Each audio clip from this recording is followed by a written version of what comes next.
So the way the FPS-16s locked onto the missile here was the missile had a transponder on board, and the transponder echoes the ping from the radar.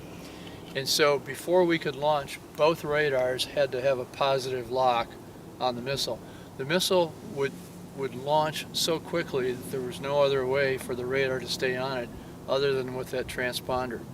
Um, I never saw a launch live because I was always in the blockhouse, but what I'm told is it would clear your field of view in seconds. Basically, it's a very, very fast launch.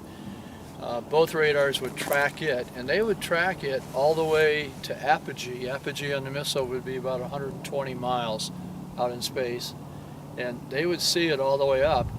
But they were locked on to the first stage and the second stage transponders.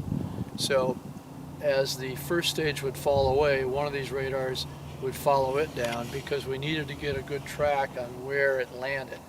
The first stage of the Athena would land in the Canyonlands National Park, and we of course would have to go in and recover it. The Army would recover it. This is the standard Athena. This is the standard Athena, the right, the early Athena.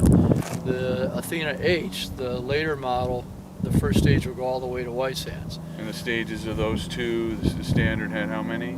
Standard had 4 stages. Yes. It had 2 configurations, 3 or 4 stages, depending on the size of the payload. The Athena H was a 3-stage always. And so one of these radars then would be on the first stage transponder, the other radar would be on the second stage transponder.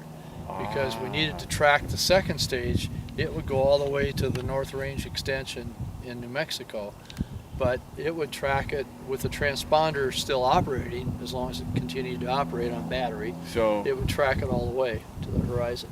So as those dropped, then what was utilized to identify where they landed? So was it just air support to fly over? We kind of know it's going to be... Yeah, so the downrange radars, then you had FPS-16s on the main range, starting with Stallion sight.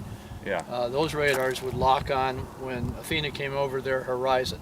So these radars would lose track at their horizon, and by that time Stallion sight would be locked onto the second stage anyway. I don't think Stallion could see the first stage. But the actual drop of the stage and the safety zone for locating it, so the radar would have provided general, right. One of these 2 radars for first and second stage. Yeah, they would probably be able to pinpoint the impact within a couple miles. Yeah. And then we'd have to fly a pattern over it. Army helicopters from the old Range Services Directorate, RSD, used to pick that stuff up.